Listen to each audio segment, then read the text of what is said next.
Ohayo gozaimasu minasan, kamusta kayo? Pasensya na medyo matagal-tagal tayong hindi nakapag-upload kasi nga busy rin tayo sa trabaho eh.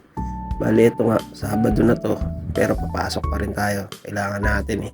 Alipin tayo ng salapi. Kaya yun nga, nag-unat-unat muna ako dyan at iniisip kung ano bang mangyayari ngayong araw na to. Sana maging ligtas tayo.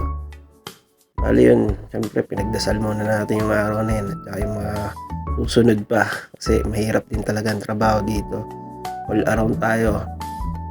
Although kaya naman, lagi nating sinasabing okay lang tayo, pero talagang mahirap ang trabaho, mainit ang panahon.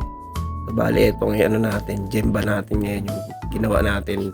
Nagputol tayo ng puno dyan, nagbaklas ng bakod, tapos yun, naglinis na rin. Sama natin yung mga ano natin, mga nihon gin tsaka Betonamo. Mabait naman yung kasama ko, walang problema, wala akong masabi.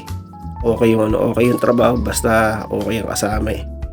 Lalo na sa sadyo namin, bow down ako dun. Talagang mabait siya, namimigay ng pagkain, nakipagtawanan kasama magtrabaho. Hindi mo akalain na boss siya kasi talagang down to earth din siya. Bali, ito nga, break time na natin yan ng 12:00. Kahit na medyo mainit, naglatag tayo ng higaan dyan. Salamat nga dun sa kasama natin ng Betonamo. Shiner tayo sa higaan. Ayun, magkatabi kami natulog dyan kahit mainit. Ito nga, pauwi na tayo ngayong araw na to. Bali, binidyoan nga pala natin malaking stadium dyan. Sa mga hindi nakakalam, mahilig ang mga nihon dyan sa soccer, tsaka volleyball. Yan ang mga game talaga nila rito. Sa basketball, konti lang. So, ito nga, pauwi na tayo nyan sa Apato.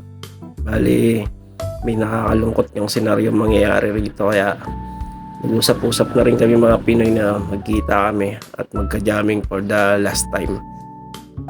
Kasi nga yung kaibigan nating si Aris uuwi na ng Pilipinas.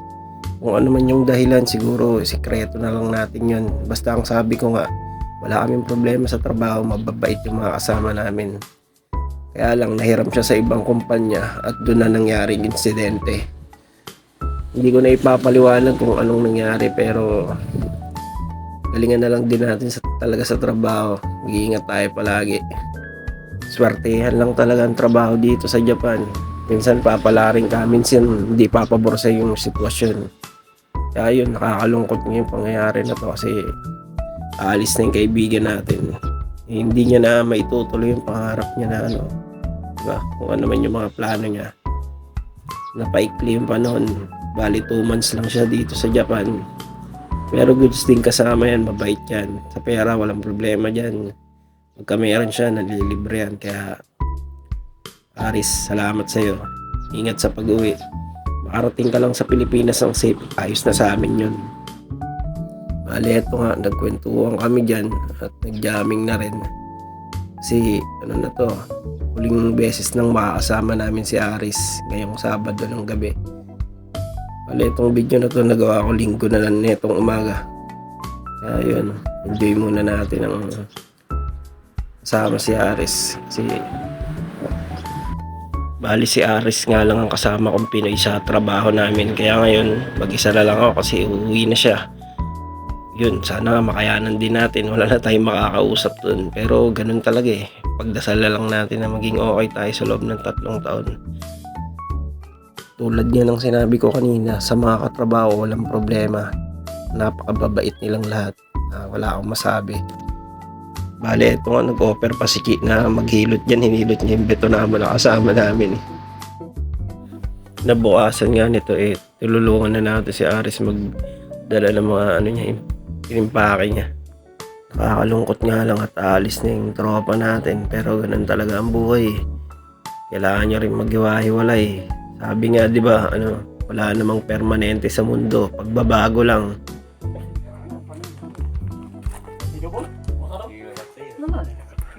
Ingat pare, ingat. Ingat sa biyahe. Isa. Ay. Tara magbigay kayo malaki pre, okay lang yung pulang. Sayonara. Kiyatsuke ne.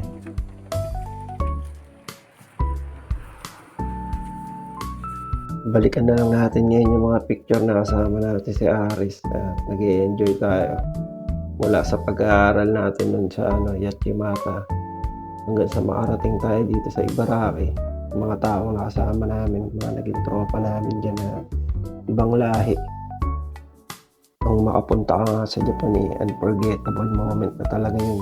Yung makapagtrabaho ka pa at makaipon ka, yun malaking bagay talaga. Kaya lang, mahirap nga talagang buhay rito sa Japan. Kailangan magtiis, kailangan magtiyaga. Kung ano't ano man ang mangyari, yun na talaga yun. Wala na tayong magagawa. Lagi na lang natin ipanalangin na maging safe tayo sa araw-araw. Si Lord lang ang lagi nating sasandalan dyan. Bali, hanggang dito na nga itong video na to. Salamat sa panonood. By the way, ito nga pa ng agency natin at ang ating school.